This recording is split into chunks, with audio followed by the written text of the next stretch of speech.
be a partner, I'ma be it to the very end. Lose or win, you gon' know I ain't no hoe. I had a dream of going pro, let that go. But it's snatched by the plumber when I exit the door. Now when they see me, man, you ain't ballin' no more. You just don't know, I'm on a whole nother level. About to hit the airways in a minute or so. Doing show for show, all around the nation. It's gon' go down, baby, just be patient. If you really want it, you can have it, go achieve it. If you really want it, you can have it, go achieve it. If you really want it, you can have it, go achieve it. If you really want it, you can have it, go achieve it. If you really want it, go and get them dollars. I'ma pop my collar, ride big and popular. Swipe the Jeep Cherokees, make them holler. My name is KB and I'm the Mac with a flame. Won't stop till I reach the top, keep moving. Since ain't nobody hold me down, faces frown. Cause they thought I fell off hooping. Rebound in this game like Cheryl Sue. MVP, so ain't nobody stopping me, my destiny. Blow up in this game of rap, finger snap, lungs collapse. Screaming my name, bringing the pain. Won't stop till I get it. Meal was split on first class flights overseas. Vietnamese and Japanese currencies. I broke the lead, describe the game, baby. If you really want it, you can have it, go achieve it. If you really want it, you can have it, go achieve it. If you really want it, you can have it, go achieve it. If you really want it, you can have it, go achieve it. The path to success is a long one. Sometimes it seems to crawl slowly up the wrong one. At times I wonder if you really supposed to be. I think our boss at JB run the music industry. New century, I'm suited up because the game is on. Go to my pilot recipes, although it's staying strong. I'm staying strong by my team through this hood life. Cause we done had a little sample of the good life. Studios and close shows, you a superstar. Money folks to the door cause of who you are. The hard part of life living. Cause every single thing you ask for was given. I ain't tripping. Once I was told by this wise old man to take my time for as long as I can. Be in control of your destiny. You have the world in the palm of your hand. If you really want it, you can have it, go achieve it. If you really want it, you can have it, go achieve it. If you really want it, you can have it, go achieve it. If you really want it, you can have it, go achieve it. If you really want it, you can have it, go achieve it. If you really want it, you can have it, go achieve it. If you really want it, you can have it, go achieve it. If you really want it, you can have it, go achieve it.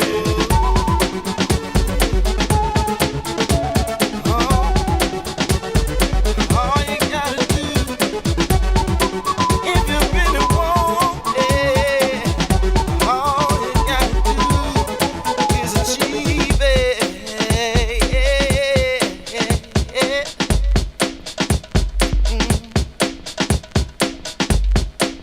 Little Red putting it down with their partners, and you sure as heck ain't gonna stop us.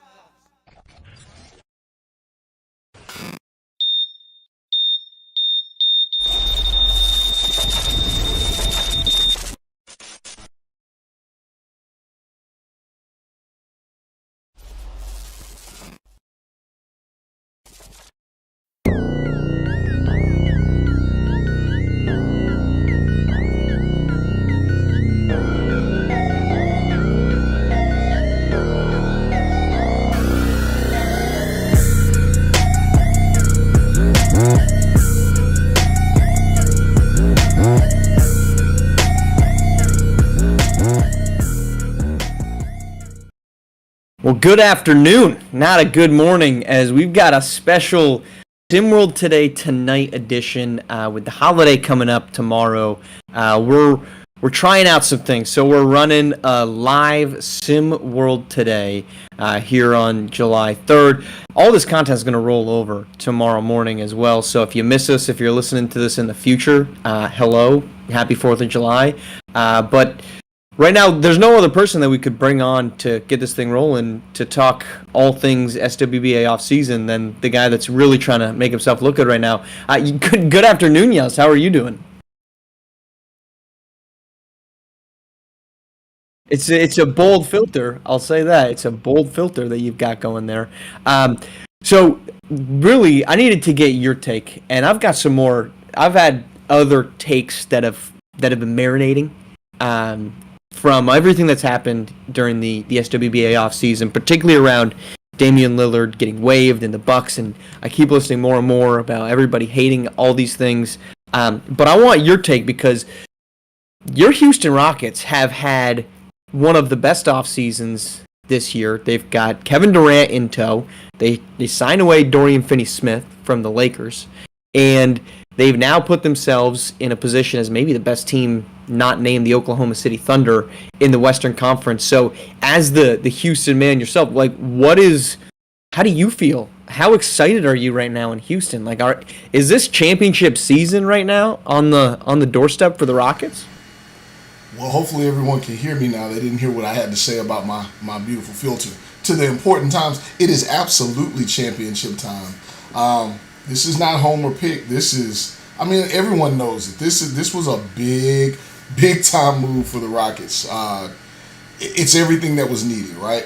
Picking up Kevin Durant, right? What has been said that hasn't been said, but why not restate it, right?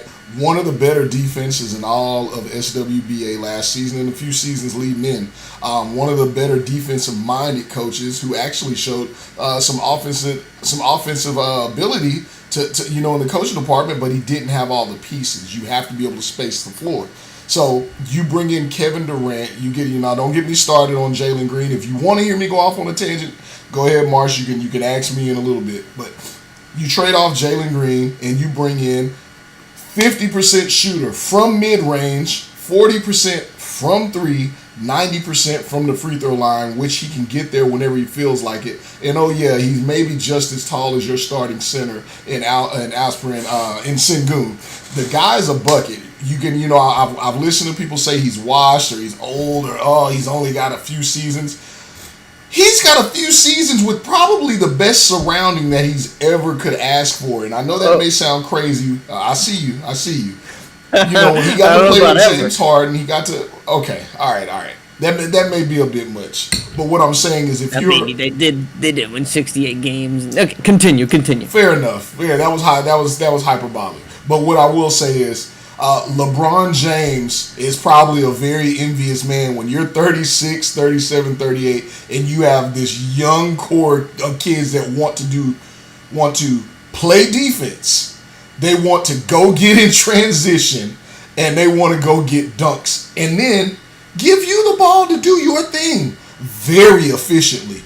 It's such a well-constructed team, and then you bring in one of my all-time favorite Rockets. Look, it is a fan. Clint Capella. Clint Capella says, "I know what I do. I'm gonna protect the rim. I'll go grab rebounds, and please put me in the high pick and roll. I will eat lunch, dinner, and dessert in the pick and roll." The team they're scary, and for me, I'll end with this. I am not a huge OKC Thunder fan. I wasn't a huge fan of how the Pacers played in the finals, but what I saw is today's game is absolutely three-point shooting is a big part of it. We know where the game shifted, but the top teams this season, they ran a high pick and roll to perfection. They had young guys who would clamp up defensively, and they were able to play at a high pace and get out in transition. If you add efficiency and the ability to give one person the ball and say, just go get a bucket or shoot over the top of someone, I don't know how you stop that. So, yeah, the Rockets cleaned up. I'm super happy. Championship within these first two seasons is what I say. I think this move was 6 months too late. Okay, all last season, the conversation around Houston was, we want to see what our guys can do in the postseason. We want to see, right? We're not going to make a big swing. We want to see what we've got. We knew exactly what they had, right? We knew that Jalen Green was not a big game player. We knew that Alperen Şengün and Amen Thompson were too young to be number ones, and they did not have an end of shot clock score. If you put Kevin Durant on that team last season and you do this deal, moving Jalen Green to the Phoenix Suns at that time, you are a better team than the Golden State Warriors, and you would be getting the Oklahoma City Thunder before they're confident. I mean, now this is the same thing that happened before Boston's first championship, the same thing that happened before Golden State's first championship, same thing that happened before Denver's first championship. They were creaky, they were unproven, and the Thunder should have walked all over Indiana. They should have ran all over Denver. Both those series went to 7 games. The moment to get the Thunder was last season, and they missed out on that. This was a move that should have been made in January or February of last year. To get Kevin Durant in the room, say, we know we can't win. Kevin Durant, you guys were willing to deal him. Phoenix. You were ready to send him to Golden State before he said, I actually don't want to go hang out with Sir Punches everybody above and below the waist, Draymond Green. That was your chance to beat Oklahoma City. We knew what the Rockets team was going to be. There was no surprise to me when the Warriors went up 3-1. No surprise when they won Game 7. That was the chance for the Houston Rockets to win. You put Kevin Durant on last year's team. I think that's a team that could have won. Now, I'm not saying they can't win now, but you've got Kevin Durant, who's 37 years old. That's not an insignificant number. I mean, I know Steph Curry's playing great. KD was great last season. LeBron's been good. You still kind of have to be not 40 years old to be the number one guy. We see the challenge that the Lakers have had. If the Rockets had made this move last season, I think they win the SWBA championship. There's very little doubt in my mind. As much as I love Oklahoma City from the team, I don't like them. I'm not a fan of them. The Rockets would have been better. What is the difference? I still don't think I heard what the difference is in this upcoming season and last season, other than the fact KD is 1 year older. And let me add this in here to kind of shade and shift my point, is that the Rockets actually have some experience and some motivation now. Because the Thunder now know what it takes, okay? We see the second year after, like, Boston was better this year than they were the year before when they won the championship. The Golden State Warriors went 73 wins after they won an SWBA championship the year before. The confidence that Oklahoma City is going to be walking around with, because now you get to the postseason and you see this with James Harden, who has never been able to get over the hump. There is just deer in the headlights the moment that game reaches Game 5, Game 6, and then especially Game 7. Oklahoma City was teetering. First half of Game 7 against the Denver Nuggets at home, you were struggling. First half of Game 7 at home of the SWBA Finals without Tyrese Halliburton, you're down 2. This was not an Oklahoma City team that dominated anybody except the Memphis Grizzlies, who were garbage for the entire second half of the season. You're now getting a confident Jalen Williams who says, oh yeah, I actually am the second best guy on a championship team. You're getting a MVP and Finals MVP SGA. You're getting a defensive stalwart, Game 7 record-setting Chet Holmgren. You're getting a team that's confident to walk into that door. That does not exist last season. That's the difference. And I think that's the biggest hurdle now for Houston is you made a really good team believe in themselves, or you allowed a really good team to believe in themselves. I can hear you on that point.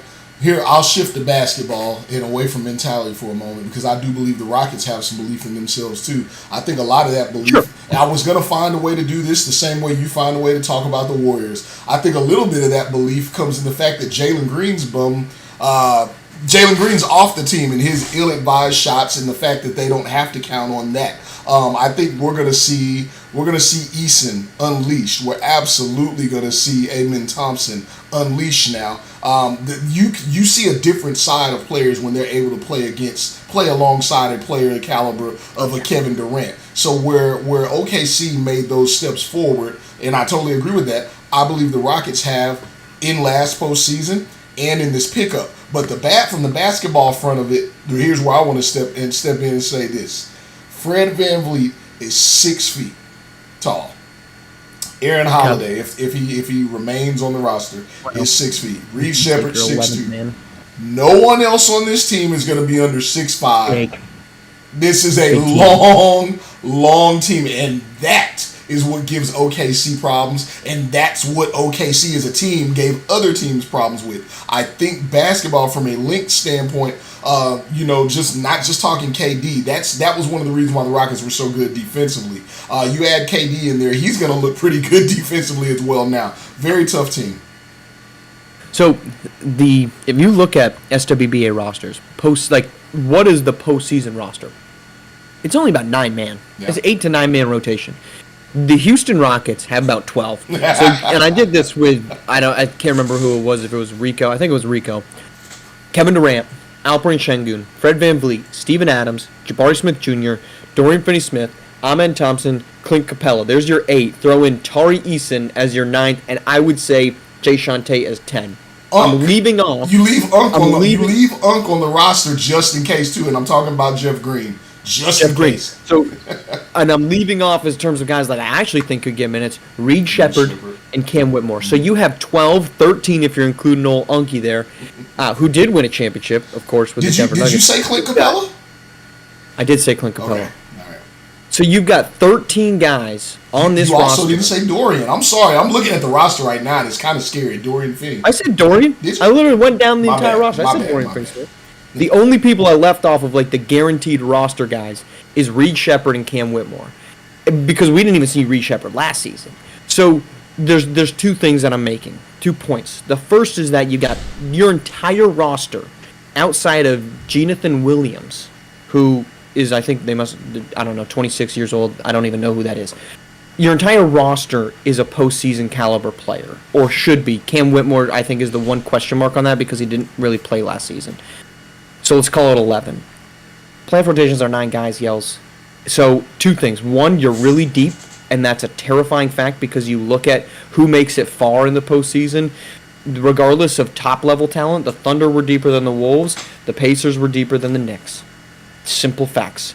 So you've got the deepest roster. The second point is you got Steven Adams making $14 million. You've got Clint Capella making $6.8. You got Tari Eason making $5.6. If you said, well, we got 11, we need to get down to 9, but let's upgrade number 2. You've got a lot of guys that you can put together in a deal to go out and get unnamed disgruntled star here. LeBron doesn't really seem to be liking the idea of playing in Los Angeles. Fred VanVleet's $24 million does a long way to get you to 50-something. You look around the rest of the league, I don't think Giannis is asking out, but this still feels like a team that can go and get Giannis. Like, this team is positioned now. You got star number 1, you've got young star 2 and 3, but you want superstar today. There's a pathway to get that in Houston right now, plus all the picks that they have. All I hope is that some of these guys are not listening to you, because do I think you're right? And are there GMs in the room that listen to this kind of stuff and are thinking about this right now? One of the really strong ones I heard, you mentioned them last, and that is a very strong possibility. It's the strongest one that you mentioned is all of this talent is still possibly to go after Giannis. Yes, the Rockets are strongly considering Giannis and looking at doing some things here. For me personally, do I think that necessarily gets us to a championship any faster than working with the core we have and still having a future? So for Houstonians' sake, I hope that's not the move. But all of this here, yeah, there's still opportunity there. And I just firmly believe we watched it. The days of saying that the younger teams that have to develop and you have to get this out of the way. I think OKC just busted all that myth this last season. They showed us. Furthermore, I think the Pacers did get into the finals as well. Even I mean, to be fair, the playoffs, the SWBA playoffs was littered. You can remove a few teams, but it was littered with youth, exuberance, defense, and length. That's what it really was all about. You could throw the what do you call them, legacy names out the window. It didn't matter. So that's why I say, for me, remove Kevin Durant's name and just put the stamp of skill on there with the talent they put around him. They're still just as close as they would be if you go get a Giannis. And I'm not sure that a Giannis or a LeBron is even the move to bring here. Maybe it brings media attention, but I don't think it brings extra wins in the win column. I'm not saying it does, but you definitely have the assets between the players, the contracts, which is the hard part, to get up to a $40-50 million guy. You've got the contracts to get there, and then you've got the picks, and you've got excess picks that you can get there and not use everything. You mentioned Giannis. Hey, real quick, I'll throw this out there because it is SimWorld today. Tonight, Rick's not here either. I can step in that Rick role and get a little out of bounds. LeBron can't come to Houston. He's going to get in a lot of trouble here. For all y'all tuned in too, if you like trouble, Houston's the place. LeBron can't come here. He has the greatest PR team in history, and it's not going to work here, buddy. Don't do it, Bron. Don't do it. You talked Giannis. Let's go that, because I have no comment on anything bad news in Houston. All right, you talked Giannis, and so they make what was your initial reaction? I think maybe you had 2 reactions. The first reaction is the Bucks sign Miles Turner.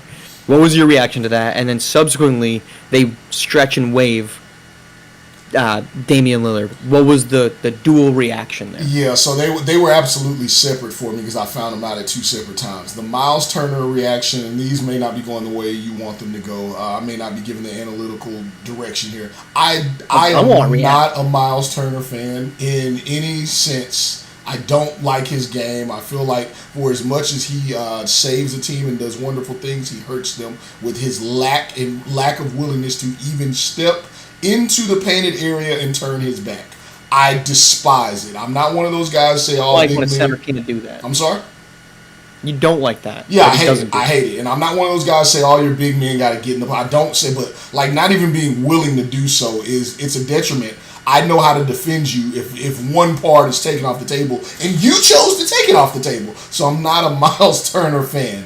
Now, I think everybody knows I like to kind of flip the tables. I say that because as soon as I heard he was going to the Bucks, I was like, what a pickup for the Bucks. Makes sense. He plugs that Brook Lopez hole that they needed, but in a little stronger way with a little more youth. I was like, wow, they're on their way. I know they're going to be battling through the Lillard injury and everything else that they've struggled through, and then right on the heels of that, Damian Lillard's gone. And I did not think about the Milwaukee Bucks. I did not think about Giannis. I did not think about Miles Turner. I just immediately thought, damn, Dame, wow. Like, for such a great talent, for everything that he's been, for everything that he stood for going back to Portland, to now have gone to Milwaukee, to not have gotten it done, to get injured, to getting waived, and now potentially being someone who goes and teams up with someone. It's such a vast contrast to what he once was. I can't say that I'm upset by it. I just thought, wow. So, I said this to Sniper. I think, and I've heard plenty of informed people make this statement. They haven't supported it, but they've said this probably was the thinking, so I feel confident in that. Is that the Bucks looked at it and said, we owe $50 million to Dame. If we stretch it, it's 23, and then we pay Miles Turner. We're pretty much for the next 2 years paying the same salary that we would to Dame, but now it's to an actually active player. And this whole, it's out for 5 years, and now you're paying essentially Miles Turner $50+ million for the next 4 years because of what that opportunity cost of waiving and stretching Lillard was. I continue to say, and I think we're missing this, the Milwaukee Bucks have to do something to make Giannis want to stay, right? And it doesn't matter if you have $20 million on your books 3 years from now. That's accounted for Damian Lillard. It doesn't matter, because if Giannis is still in tow, that's all that matters, because Giannis is there. You are paying this cost to say, well, at least Giannis knows we're trying to make moves, and we're trying to make things happen, and we're trying to get something that moves us closer. I think that's getting completely lost. What happens when you're paying $20 million? You're going to have to pay somebody $20 million 5 years from now. Now, does it suck that it's to one guy? Sure. But Giannis is going to be 35. Giannis is not going to be the same level that he is today 5 years from now. What he's going to be today is one of the best players, and you can't simply say, let's reset. You can't do two things. One, you can't just say, let's reset. Let's take a year, let's reset, let's get some pieces in place and go out next year. Dame will be back, we'll figure out. You don't have that time, because by then Giannis is 32, and the season is completely different.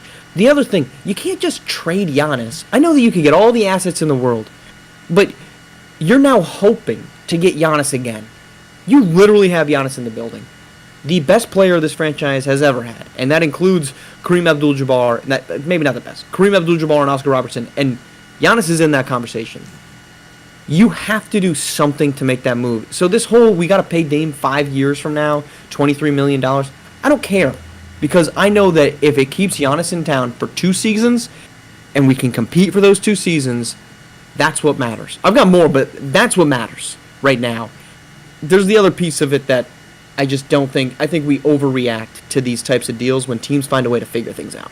I don't. So yeah, I'll sound like a maniac. It kind of goes back to my earlier point when we were talking. I just don't think that teams are going to be built on the back of legacy superstars anymore, though, Marsh. Is Giannis a great player? Yes. When I look at this roster, I don't think, oh my God, who are they going to pair with Giannis? I start thinking immediately, by God, you had to get Miles Turner or someone that blocks shots, because who's going to stop somebody from getting to the rim at all? Forget what they're going to do once they get to the rim. This team was built with Drew Holiday. It was built with Dante DiVincenzo. It was built with, if you can get by our front line, now we have something at the rim. We got Giannis. We got Brook Lopez. We got, Bobby Portis. Maybe he'll give you an elbow or something, right? But you can just breeze by the front line. You bring in Kyle Kuzma, KPJ, Kevin Porter Jr., not Kasim. Shout out Kasim Porter. It's just, and that was part of the problem with bringing in Damian Lillard. For all the points he could score, who could he stop? So that sounds like a few things wrapped in one, but to me, what sticks off the page for this Bucks roster is not that I'm only looking at Antetokounmpo there. They have to find an identity at all over again. The identity can't just be a player. It has to be a play style, and that is what they're missing. So if you flip Antetokounmpo, Giannis, if you do flip him, you bring in identity, and maybe you're in the same boat as a Pacers, a OKC, and I think that the league, we know that the SWBA is a copycat league, and I think that GMs and owners around are looking at how OKC built what they built for sustainability and for the future, and I definitely think that's what people are thinking now.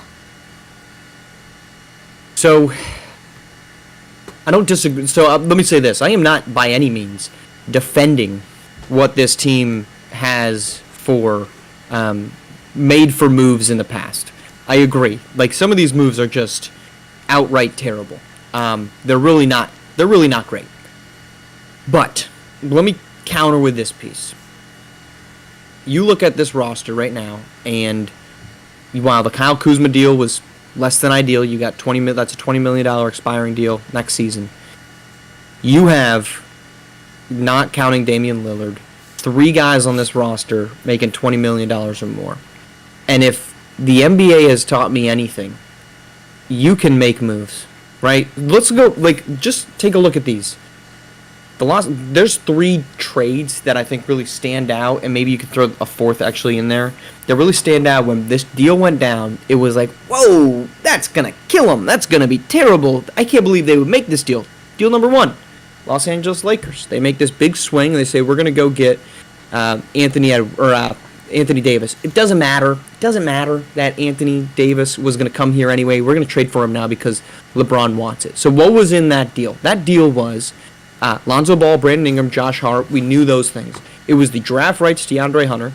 It was a first-round pick that ended up being Dyson Davis. It was a first-round swap that was not executed. And then it was a first-round pick in 24 that got deferred to 25. What did those people end up becoming? Those players ended up becoming Dyson Daniels, the 21 pick, the 23 pick, again, which went unused, wasn't a swap, and then the Lakers pick, which became number 22 last season.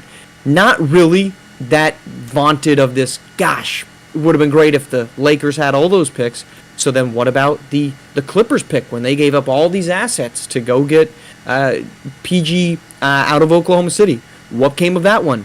SGA, Danilo Gallinari, and then first-round picks that became Trey Mann, Jalen Williams, pick that was sent to Miami for Jaime Jaquez, and then Dylan Jones.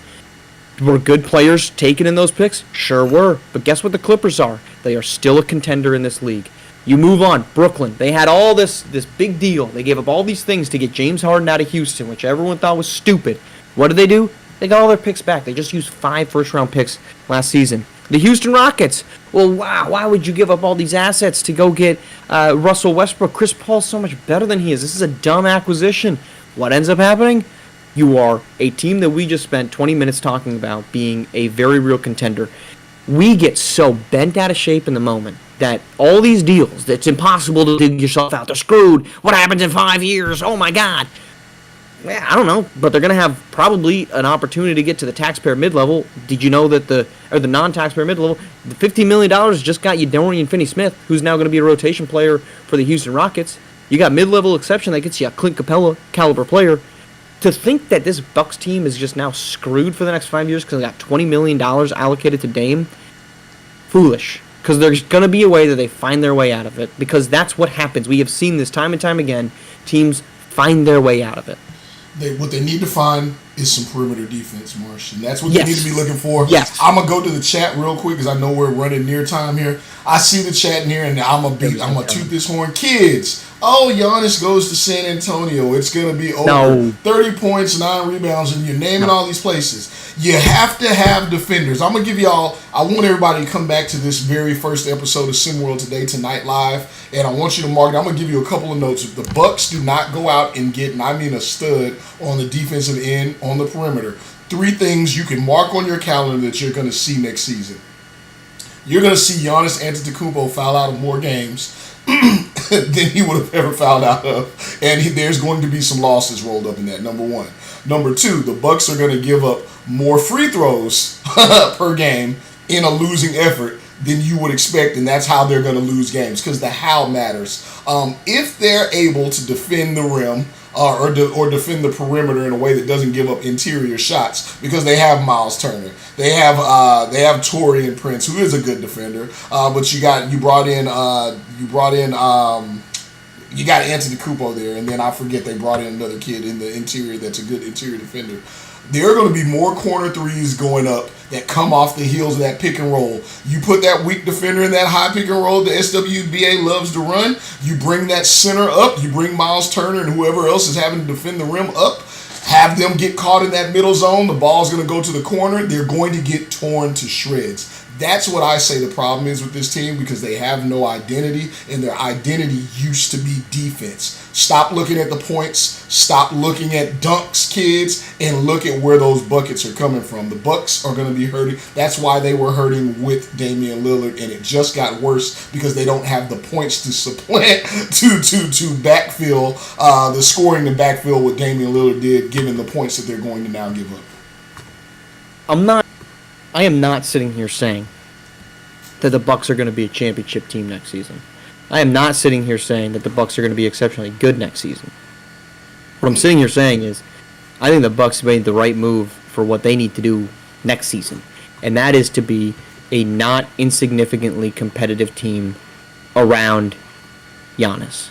And by bringing Miles Turner in, you do that. Because Dame wasn't going to give you everything. You're still going to have the same problem with the lack of a perimeter threat if you didn't make this deal and you let Dame sit on the sideline, put on his coolest outfit to get on SWBA Fits on Instagram. That was going to happen regardless. You were not going to have a perimeter scorer nor a perimeter defender for $50 million.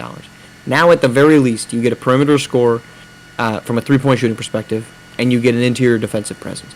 This roster is flawed. The Eastern Conference is terrible because half the league is missing a guy with a torn Achilles, including like 5 guys on Indiana. The East is gettable. Giannis is the type of talent. And look at what happened with Denver, right? The Denver Nuggets went from a team that we thought there's no way. How do you build this team back? They got nothing. But we've seen is GMs are kind of not all the way there sometimes because the Kings decided that Dario Saric, who couldn't play in Denver, is a better option than Jonas Valanciunas, who could play for them. There's a way out of it. And to me, this is what that deal is. It's the Bucks saying, we got to find a way to make a move. I think everybody's going to hate on it, and maybe I'll be dead wrong. I'm not saying this team wins a championship, but I'm saying this team made themselves better than they would be without Miles Turner, regardless of the opportunity cost that it took to get there. They got it. That's what matters. They have three players where they need to do something with 2 of them. One of them they just brought in. Sounds good on paper because people love to yell names and talk about people scoring, but they're not the moves they need. Kyle Kuzma, Kevin Porter Jr., or Bobby Portis. You need to take one of those salaries. I know Bobby Portis is the heartbeat of this team, but positionally, you need something different that can run your 2 or your 3 and defend. Not just there's a million players in the SWBA that can knock down a corner 3 efficiently that you don't have to pay over $10 million. That's all I'm saying. Yeah. I'm not defending like the Kyle Kuzma deal and giving up a former first-round pick was stupid to do it. But get anything you can get some of his salary off the book. Some of it, at least some of it. And I mean, look, you could do 20 mil. Like for the right, like the Warriors went out and got Jimmy Butler, and they gave up a late first-round pick to do it, and that was $50 million. Kyle Kuzma's 22. You can pair Kuzma with Micic and get to 30 mil and you're in the ballpark range of somebody. Who that somebody is will remain to be seen, but there's pathways to get it. We're seeing this middle class of the SWBA getting really big, and it's not like big numbers, but like that $15 to $20 million range, you can get to that guy, and the Bucks are now able to get there. Hey, you've talked There's about other it movies to many be made. times. You've talked about it in the past, Marsh. And what the Bucks are missing is what the SWBA has moved to. I need someone 6'6" to 6'9" who can guard on the perimeter, can play the 2, play the 3, hit a corner 3, and I can pay you about 10 to 15 million.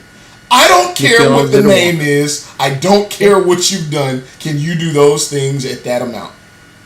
That's it. Nickeil Alexander-Walker gets paid 4 years, I think like 48 or 50 something $million with the Hawks, because he's specifically that guy on the shorter end, and Dorian Finney-Smith's on the taller end, and he just got 15 from the Rockets. Any parting thoughts as we've been rolling along here? Any parting thoughts? Oh no, I think we could do this a little bit more. If our viewers and users are going to tune in, I kind of like the SimWorld Today tonight. And I'd love for you to join Hard in the Paint sometimes, man. Let your hair down, Marsh. I don't have much of it to let down. Keep it tight over here. I'll let the beard down a little bit. There we go. All right, Yells, I appreciate you jumping on. Appreciate everyone tuning in here. We will see just how long this thing rolls on the nightly version. But I hope everybody has a great 4th of July and keeps all of these. Don't be showing up to work on Monday without 10 fingers and 10 toes. Do not become a Jason Pierre-Paul. Make sure you're being the smart thing if you're enjoying the festivities of the 4th. But happy holidays. 249 years old is the United States. That's a cool number. That's a big number. So happy 4th. Enjoy the weekend. And we'll talk to you again on Monday on SimWorld TV, the only place you can see the game, be the game.